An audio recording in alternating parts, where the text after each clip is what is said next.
part of A cross B. If R is relation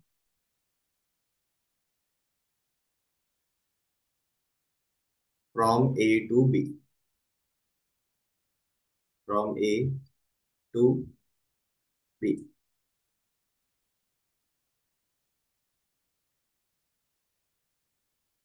जिसको हम ऐसे भी लिखते हैं, relation R from A to B. इसका मतलब रहता है R is subset of A cross B.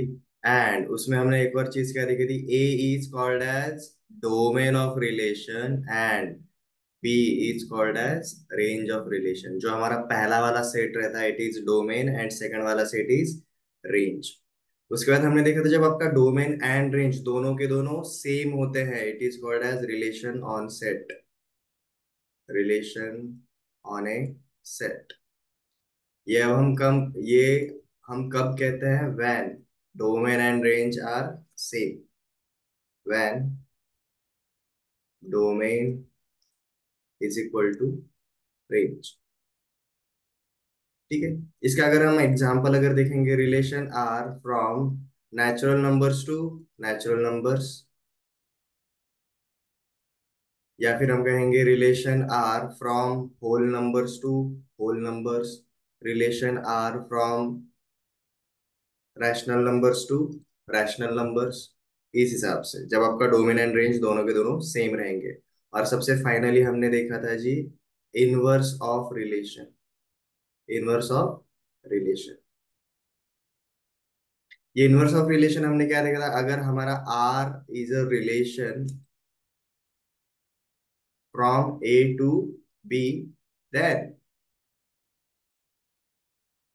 Are inverse is a relation from B to A.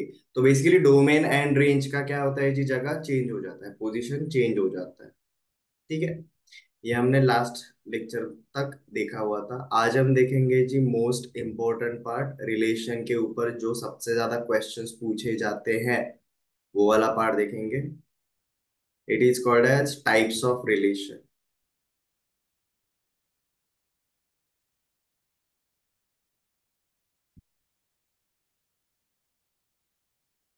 Our next topic is types of relation. देखो एक शॉर्ट में बता देता हूँ, हमारे टोटल कितने टाइप्स हैं, हमारे टोटल 8 टाइप्स रहते हैं। हमारे 8 टाइप्स रहते हैं। अब ये किस टाइप के रहते हैं वो पहले सबसे पहले अंडरस्टैंड करेंगे वन बाय वन। जैसे कि सेट के अंदर हमने कुछ इंपॉर्टेंट नोट्स बनाए थे, ऑब्जर्वेशंस किए थे, उन्हीं के ऊपर रहेगा। ठीक है। जैसे कि हमारा सबसे पहला वाला रिलेशन होता है जी वॉइड रिलेशन, या फिर नल रिलेशन, या फिर एम्प्टी रिलेशन। ये तीनों में से कोई भी एक नाम आप बोल सकते हो, हम सबसे ज्यादा स्टैंडर्ड यूज करते हैं जी वॉइड रिलेशन। ठीक है। अब ये वॉइड रिलेशन एग्जैक्टली है क्या, पहले अंडरस्टैंड करते हैं। Let A is any set, then null set is subset of A cross A, null set is a subset of A cross A. ये हम क्यों बोल सकते हैं, क्योंकि ये हमने प्रॉपर्टी देखा था सेट के अंदर, since null set is subset of every set, since null set is subset of every set. तो हमारा ए एक सेट है, तो ए क्रॉस ए ये जो प्रोडक्ट ऑफ सेट्स है ये भी एक सेट ही रहेगा, तो नल सेट इसका सबसेट रहेगा। और सिंस हम जानते हैं कि भाई कोई भी रिलेशन कार्टेशियन प्रोडक्ट का सबसेट होता है, तो जब आपका नल सेट इसका सबसेट है एंड रिलेशन भी अगर इसके ऊपर एक सबसेट रहेगा, तो जब ये दोनों सेम रहेंगे तो हम इसको क्या बुलाते हैं जी, empty relation. Empty relation, this is called as empty relation on set A, empty relation on set A. ठीक है। हमारा second part is universal relation, second type is universal relation. ठीक है। अब यूनिवर्सल रिलेशन मतलब हमारा यूनिवर्सल सेट की बात करेंगे, अगर हमारा सेट ए रहेगा, if A is any set, तो इसके लिए यूनिवर्सल सेट क्या रहेगा इसके प्रोडक्ट के लिए? A cross A is universal set, is universal set for any relation, for any relation on A. हमारे सेट ए के ऊपर जो भी कोई रिलेशन रहेगा वो किसका पार्ट रहेगा? ज्यादा से ज्यादा ए क्रॉस ए ही हो सकता है, उससे ज्यादा तो पॉसिबल ही नहीं है। ठीक है। क्यों? क्योंकि R is subset of A cross A. अगर आर अगर नल था तो ये नल रिलेशन हो गया, एम्प्टी रिलेशन हो गया। But if R is A cross है तो हम यहाँ पर क्या बोलते हैं, therefore since every set is a subset of itself, मतलब A cross A is a subset of A cross A, this relation, और हम क्या जानते हैं, R is subset of A cross A. तो जब आपका ये दोनों सेम रहेंगे तो हम इसको क्या बुलाते हैं जी? Universal relation. This is called as universal relation on set ए।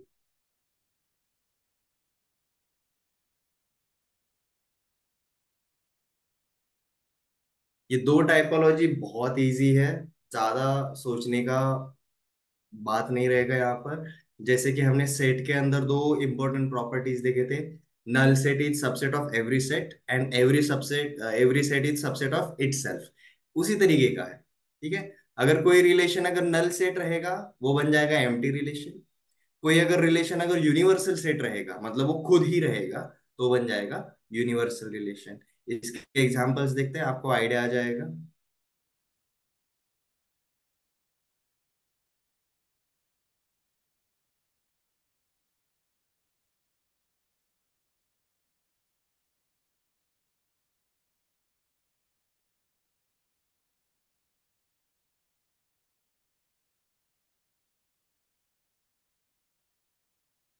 जैसे कि अगर हमें सेट ए बोला रहेगा, लेट जस्ट से 1, 2, 3, ठीक है, तो उसके हिसाब से ए क्रॉस ए क्या हो जाता है देखो।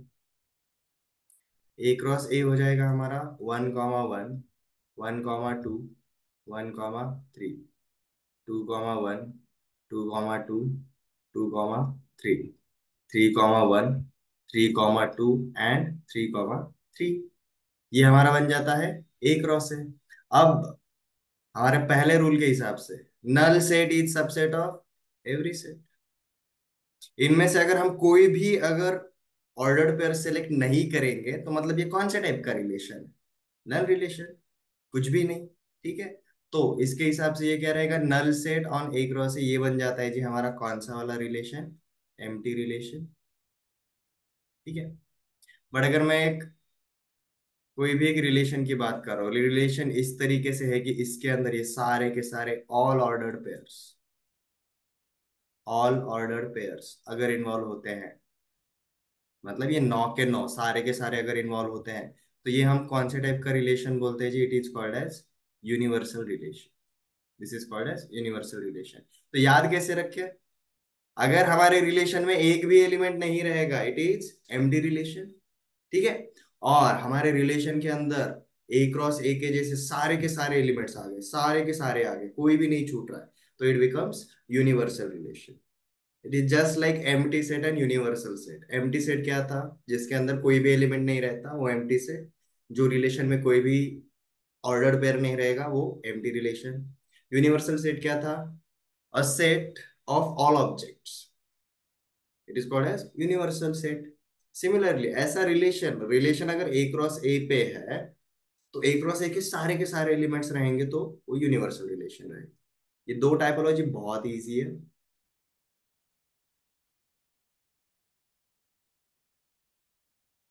अब हम तीसरे वाले टाइपोलॉजी के ऊपर जाते हैं जी। हमारा तीसरा वाला टाइपोलॉजी है, it is called as identity relation.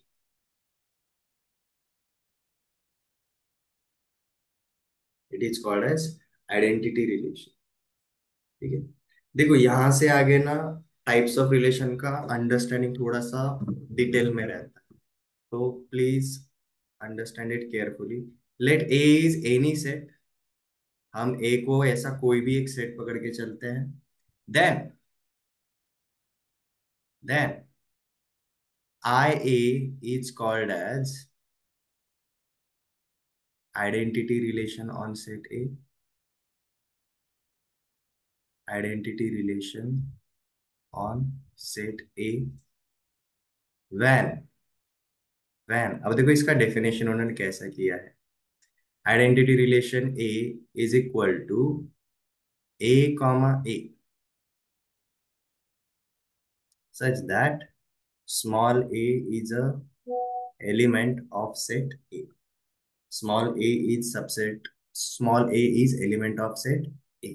ठीक है, तो देखो ये ऑर्डर्ड पेयर के ऊपर फोकस करो। अभी ऑर्डर्ड पेयर में जो पहला एलिमेंट है वही दूसरा एलिमेंट है, पहला और दूसरा एलिमेंट हमेशा सेम रहेगा। ठीक है, तो इस टाइप का रिलेशन रहता है जी हमारा आइडेंटिटी रिलेशन। ठीक है, तो इसको हम स्टेटमेंट में कैसे बोलेंगे? That is every element of set A is related to itself only। यहां पर कीवर्ड रहेगा only, सिर्फ उतना ही होगा। ठीक है, इसका एग्जांपल देखो आपको आइडिया आ जाएगा। अगर मैंने ए सेट अगर बोला 1,2,3, तो देखो आइडेंटिटी रिलेशन क्या रहेगा? आइडेंटिटी रिलेशन रहेगा पहला और दूसरा एलिमेंट सेम होना चाहिए, मतलब 1,1, 2,2 एंड 3,3, इतना ही, इतना ही ओनली। ठीक है, ये आइडेंटिटी रिलेशन रहेगा। अगर कोई अगर एक दूसरा रिलेशन अगर लिखा जैसे कि 1,1, 2,2 और 3,3, और साथ में अगर लिखा मैंने 1,2, ठीक है, ये आइडेंटिटी रिलेशन नहीं होगा, क्योंकि देखो ना ये तीनों एलिमेंट्स आने चाहिए, ओनली इतना ही पार्ट, ये हमारा क्या आ गया, ये हमारा एक्स्ट्रा पार्ट है। ये हमारे रूल को फॉलो करता है क्या? ऑर्डर्ड पेयर में पहला और दूसरा एलिमेंट दोनों सेम चाहिए, और उतने ही चाहिए, बिकॉज ओनली बोला है। तो इस टाइप का जो रिलेशन रहेगा वो आइडेंटिटी रिलेशन नहीं रहता, सिर्फ ये एलिमेंट्स होने चाहिए। ठीक है, तो देखो याद कैसे रखेंगे, कैसे अंडरस्टैंड करेंगे? अगर हमारे सेट ए के अंदर कितने एलिमेंट्स थे? तीन एलिमेंट्स थे, तो आइडेंटिटी रिलेशन के अंदर भी कितने ऑर्डर्ड पेयर्स रहेंगे? सिर्फ तीन ही ऑर्डर्ड पेयर्स रहेंगे। ठीक है,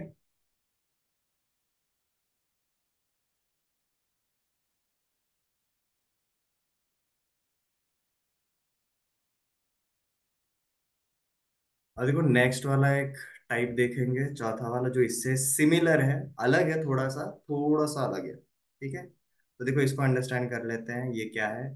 it is called as reflexive relation. It is called as reflexive relation.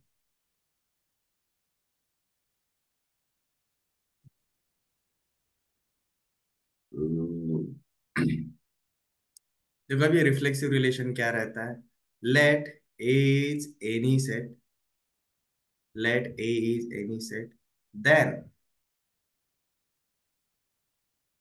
Relation R on set A is reflexive if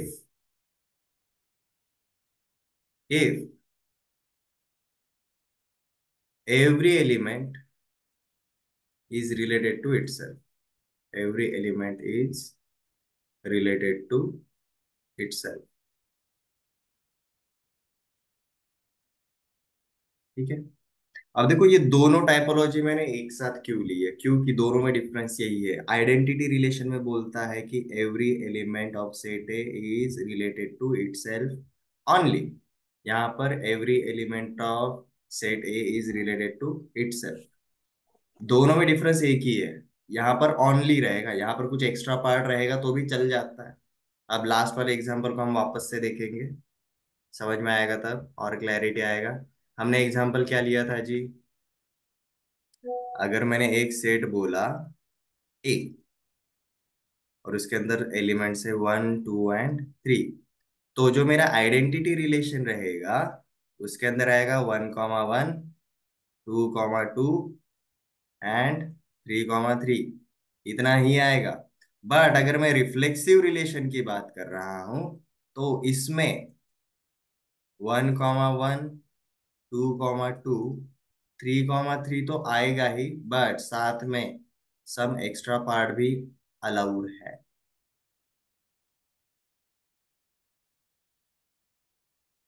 ठीक है, यहाँ पर extra part is allowed, identity relation में extra part is not allowed.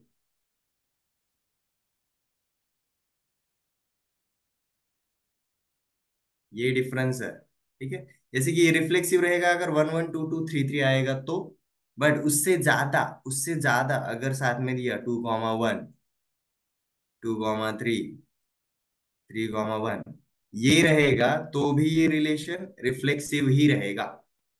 ठीक है, अगर सिर्फ ये रहता तो ये आइडेंटिटी भी रहता, रिफ्लेक्सिव भी रहता।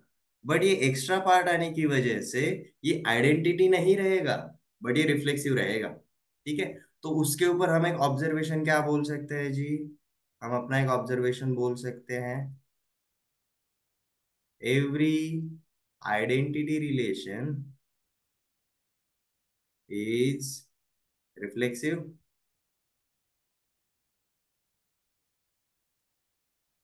But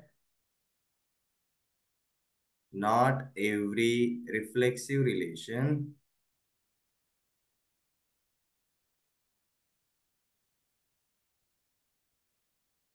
is identity।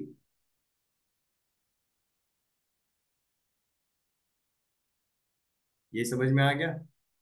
हर एक आइडेंटिटी रिलेशन रिफ्लेक्सिव रहेगा, बट हर एक रिफ्लेक्सिव आइडेंटिटी नहीं रह सकता। कुछ रह सकते, कुछ नहीं रहेंगे। ये दोनों समझ में आ गए पार्ट? पहला वाला नल रिलेशन, दूसरा वाला यूनिवर्सल, तीसरा वाला आइडेंटिटी इटसेल्फ ओनली, चौथा वाला related to itself some extra part is allowed. ठीक है,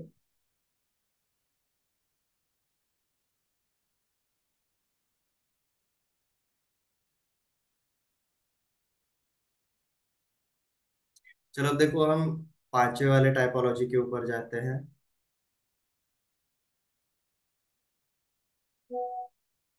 इनसे रिलेटेड क्वेश्चन कैसे करने वो भी बता दूंगा, बट सबसे पहले इनको इंडिविजुअली अंडरस्टैंड कर। इंडिविजुअली ये क्या रिप्रेजेंट करते हैं, ये एक दूसरे से अलग कैसे रहते हैं।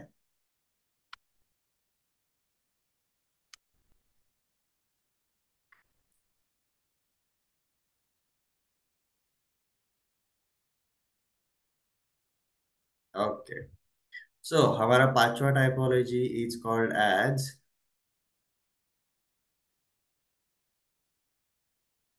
Symmetric relation.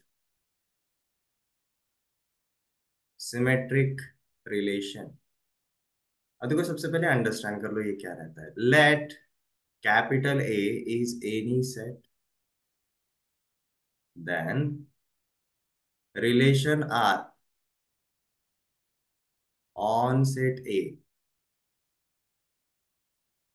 Is symmetric when, तो देखो कब रहता है। अब ये आर को इन्होंने डिफाइन कैसे किया है? ए कॉमा बी,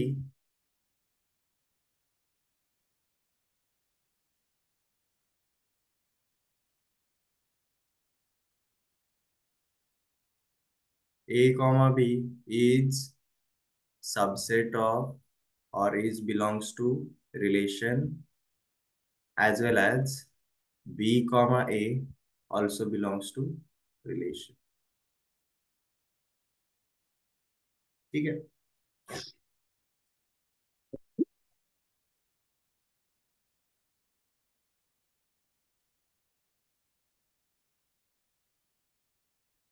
अगर ए कॉमा बी अगर रिलेशन आर में बिलोंग करता है तो बी कॉमा ए भी उसके अंदर बिलोंग करना जरूरी रहेगा। उसका उल्टा सिमेट्रिक, सिमेट्रिक का मतलब क्या रहता है? दोनों साइड से सेम है। अगर हम एक लाइन डालेंगे तो दोनों साइड के एलिमेंट सेम है। ठीक है, जैसे कि अब इसको हम एग्जाम्पल के ऊपर अंडरस्टैंड करेंगे। अगर हमने सेट ए बोला 1, 2 and 3, ये आता है। तो हमारा ये सिमेट्रिक कब होगा? अगर मेरा 1, 2 आता है तो मेरा 2, 1 भी आना जरूरी है, तब भी ये सिमेट्रिक होगा। अगर मेरा 2, 3 आता है तो मेरा 3, 2 भी आना जरूरी रहेगा। अब देखो इसके लिए क्या करेंगे, अगर 1, 1 आता है, इसका अगर हमने उल्टा अगर कर दिया तो यही रहेगा। ठीक है, तो ये कौन से टाइप का रिलेशन रहेगा जी? ये रहेगा हमारा सिमेट्रिक रिलेशन, क्योंकि हमारा हर एक ऑर्डर पेयर का उल्टा वाला पार्ट चेंज करने के बाद उनकी पोजीशन चेंज करने वाला पार्ट भी प्रेजेंट है, इसका इधर ही है। और भाई इसका तो ये खुद ही है। ठीक है, तो इसके ऊपर हमें क्या बोल सकते हैं? Every identity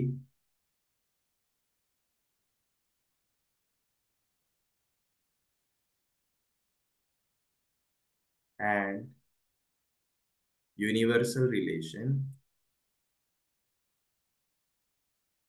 is symmetric relation, is symmetric relation. Every identity and universal relation is symmetric relation. ठीक है, ये एग्जाम्पल समझ में आ गया। सिमेट्रिक, उसका उल्टा वाला पार्ट भी प्रेजेंट होना जरूरी रहेगा। तो देखो इसके ऊपर अगर मैं एक और अगर रिलेशन अगर डिफाइन करता हूं, जैसे कि अगर मैंने बोला ये चेकआउट करके बताओ, 1, 1 है, 2, 3 है, 3, 2 है, 2, 2 है, 1, 3 है, 3, 1 है। ठीक है, ये सिमेट्रिक रिलेशन है कि नहीं, कैसे पता करेंगे? हम चेकआउट करेंगे एक एक ऑर्डर्ड पेयर का उल्टा वाला पार्ट प्रेजेंट है कि नहीं। 1, 1 का उल्टा वाला पार्ट यही है, 2, 3 के लिए 3, 2 है, 2, 2 के लिए ये खुद है, 1, 3 के लिए 3, 1 है। देखो सारे कवर हो गए ऑर्डर्ड पेयर्स, उनका symmetric mirror image already present है। तो हम यहाँ पर क्या बोलेंगे, ये कौन से टाइप का रिलेशन है जी? ये हमारा सिमेट्रिक रिलेशन रहेगा। ठीक है, ये समझ में आ गया? Very very good. अब हम देखेंगे जी सिक्स्थ वाला पार्ट। सिक्स्थ वाला पार्ट इज, जो सिमेट्रिक नहीं रहता है वो क्या रहेगा? So it is called as anti symmetric relation. Anti symmetric relation, देखो इसको अंडरस्टैंड करना बहुत इजी है। अगर आपने सिमेट्रिक को अंडरस्टैंड कर लिया, जो सिमेट्रिक नहीं होता है वो एंटी सिमेट्रिक रहेगा। उसका उल्टा एंटी, ये जब भी लगता है इसका मतलब रहता है जी अपोजिट। ये प्रीफिक्स जब भी लगता है इसका मतलब रहता है जी अपोजिट। ठीक है, वायरस एंटी वायरस उल्टा, सिमेट्रिक एंटी सिमेट्रिक। सिमेट्रिक जो भी रहेगा वो सिमेट्रिक रहेगा, जो सिमेट्रिक नहीं होगा वो क्या होगा जी? एंटी सिमेट्रिक होगा। Let A is any set, then relation R on set A is anti symmetric when, anti symmetric when, जब देखो ये आर होना चाहिए था, अब जब ये नहीं होगा तब क्या होगा जी? ये हमारा एंटी सिमेट्रिक होगा। Where R is defined as आपका A, B आर में बिलोंग करता है, बट आपका B, A आर में बिलोंग नहीं करेगा। ये सिंबल याद रखा करो। इसका मतलब रहता है बिलोंग्स टू, ये इसका पार्ट है। इसका मतलब रहता है जी does not belongs to,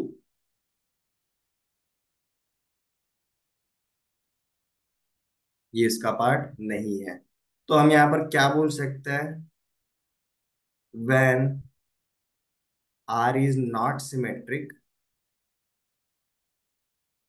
when R is not symmetric, it is anti-symmetric. When R is not symmetric, it is anti-symmetric.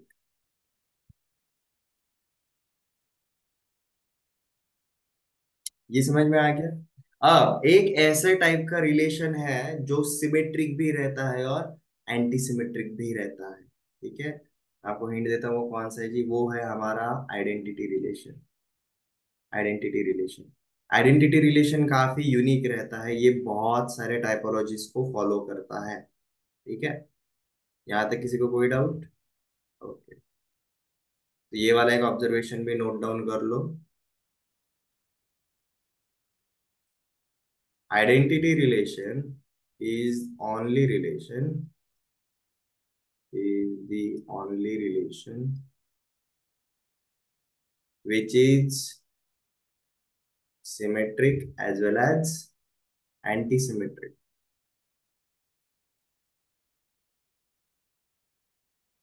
as well as anti-symmetric। ठीक है, अब ये क्यों है वो भी आपको बता देता हूँ। जैसे कि सिमेट्रिक रिलेशन का मतलब क्या है, अगर आपका ए कॉमा बी रहेगा तो बी कॉमा ए भी चाहिए, मतलब दो अलग अलग एलिमेंट्स चाहिए, दो अलग अलग एलिमेंट्स चाहिए।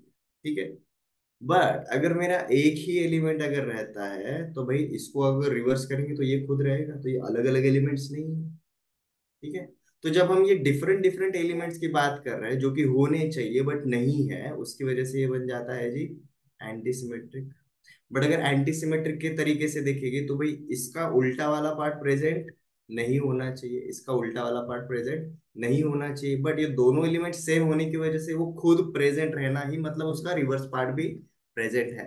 तो दैट्स व्हाई आइडेंटिटी रिलेशन अकेला ऐसा रिलेशन है जो सिमेट्रिक भी होता है as well as anti symmetric भी होता है, और कोई रिलेशन ऐसा नहीं रहता।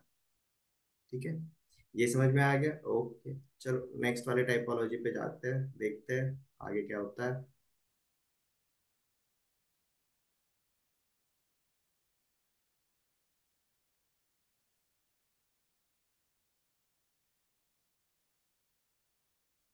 Okay, our next part is, our next type is seventh. It is called as transitive relation. Transitive relation।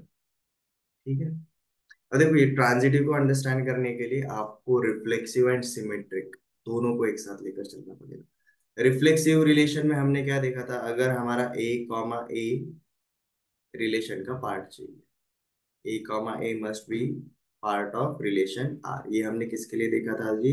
Reflexive के लिए देखा था। सिमेट्रिक के लिए हमने क्या देखा, ए कॉमा बी आर में अगर रहेगा तो आपका बी कॉमा ए भी आर में रहना जरूरी है। मतलब देखो रिफ्लेक्सिव में हम कितने एलिमेंट की बात कर रहे थे, ओनली वन एलिमेंट। सिमेट्रिक में हम कितने एलिमेंट्स की बात कर रहे हैं, we are talking about two elements. Transitive में होता है जी हम कितने एलिमेंट्स की बात करते हैं, we are talking about three elements, we are talking about three elements. ठीक है, तो पहले देख लेते हैं जी इसका डेफिनेशन क्या है। डेफिनेशन रीड करके अगर हमें पता चलता है तो सही बात है।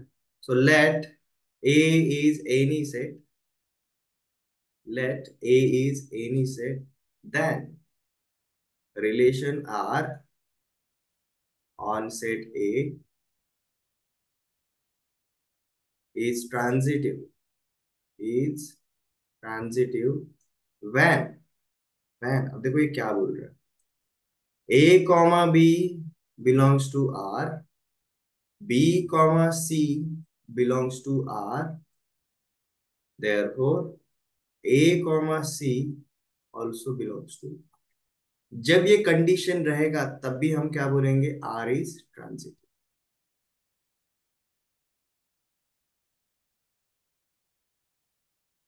जब ये कंडीशन रहेगा तभी हम बोलेंगे आर इज ट्रांजिटिव।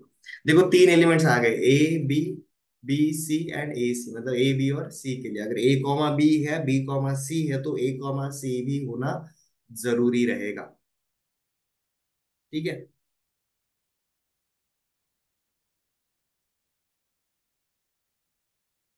तो देखो इसका एग्जांपल देखते हैं, आपको एक आइडिया आ जाएगा। अगर मेरा सेट ए अगर रहता है वन टू थ्री, ठीक है, तो मेरा ये ट्रांजिटिव रिलेशन जो भी रहेगा वो देखो किस तरीके से रहेगा, आर जब ट्रांजिटिव रहता है तब आर ट्रांजिटिव जब रहेगा तो अगर 1,2 है एंड 2,3 है, तो 1,3 जरूरी रहेगा, ये आना चाहिए। अगर 2,1 है एंड 1,3 है, तो 2,3 आना चाहिए।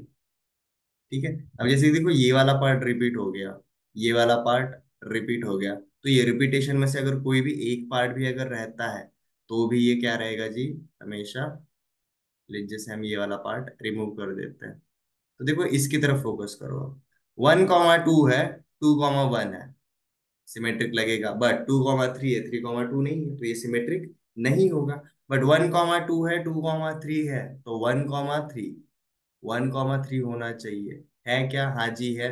बट देखो अब ये 2,1 के लिए, 2,1 है, 1,3 है, तो 2,3 वो भी प्रेजेंट है। मतलब हर एक ऑर्डर पे ये तीनों में से किसी ना किसी एक का पार्ट है। तो तब हम इसको क्या बोलेंगे जी, कौन सा वाला रिलेशन रहेगा? ट्रांजिटिव रिलेशन रहेगा।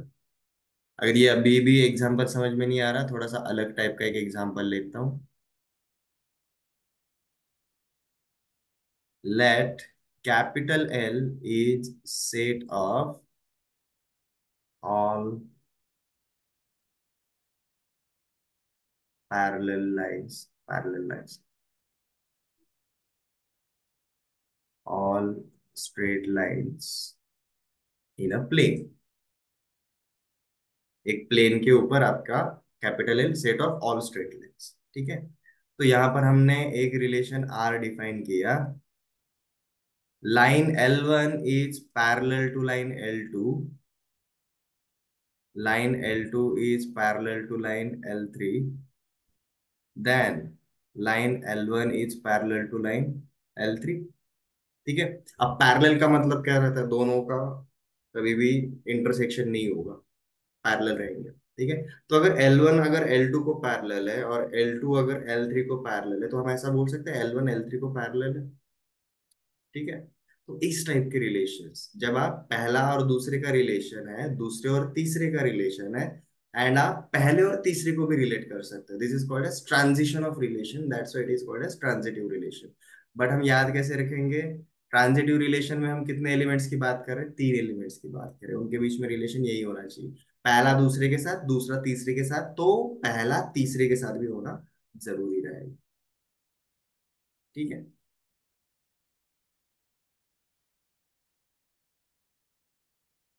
ये एग्जाम्पल समझ में आ गया, ये टॉपिक? ओके। चलो अब हम next final types of relation पे जाते हैं। It is called as equivalence relation. Final है, equivalence relation. Let A is any set, then relation R on set A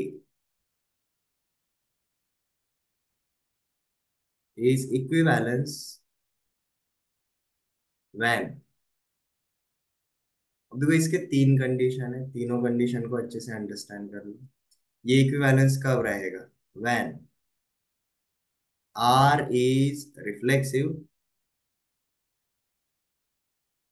R is symmetric, and R is transitive। अगर मेरा कोई भी एक relation reflexive भी है, सिमेट्रिक भी है, एज वेल एज ट्रांजिटिव भी है, जब ये तीनों रहेगा तो हम इसको कौन से टाइप का रिलेशन बुलाते हैं जी? इक्विवेलेंस रिलेशन बुलाते हैं, इक्विवेलेंस रिलेशन बुलाते हैं। ये समझ में आ गया? हर एक टाइपोलॉजी अलग अलग से अंडरस्टैंड कर लो। इक्विवेलेंस तभी होगा जब आप ये रिफ्लेक्सिव, सिमेट्रिक एंड ट्रांजिटिव तीनों को इंडिविजुअली अच्छे से जानते हो। ठीक है।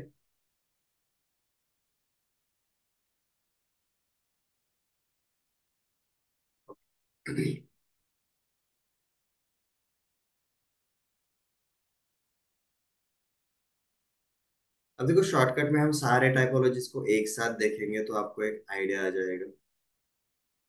हमने अब तक डिटेल में देखा हर एक को एग्जांपल के साथ। अब शॉर्टकट में अंडरस्टैंड कर लेते हैं ये एग्जैक्टली टाइप्स ऑफ रिलेशन क्या मान रहा है, what is this.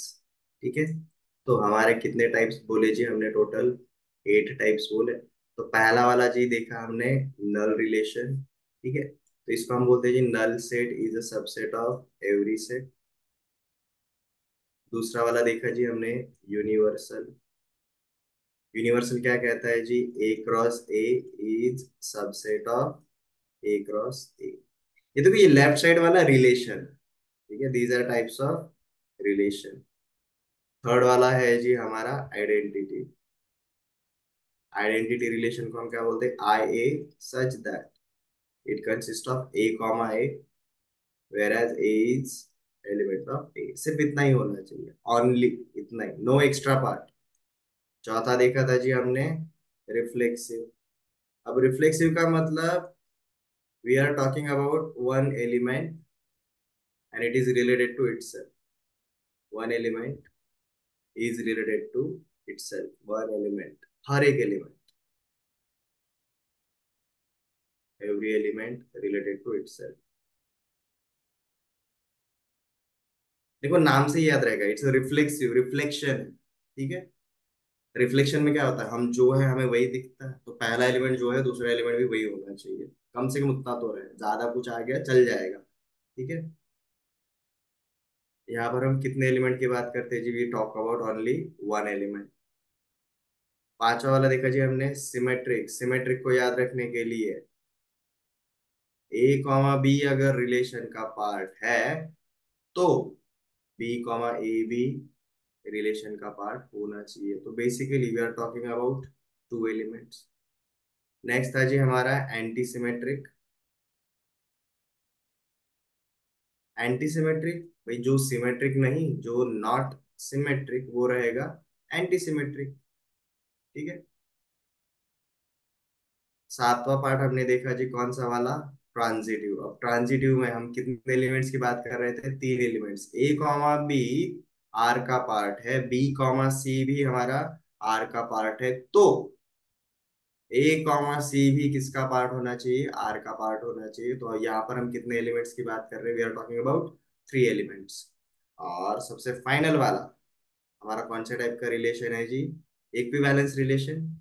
Equivalence relation जो रिफ्लेक्सिव रहेगा, सिमेट्रिक रहेगा, ट्रांजिटिव रहेगा, वो क्या रहेगा, जो ये तीनों रहेगा वो फॉर श्योर इक्विवेलेंस रहेगा।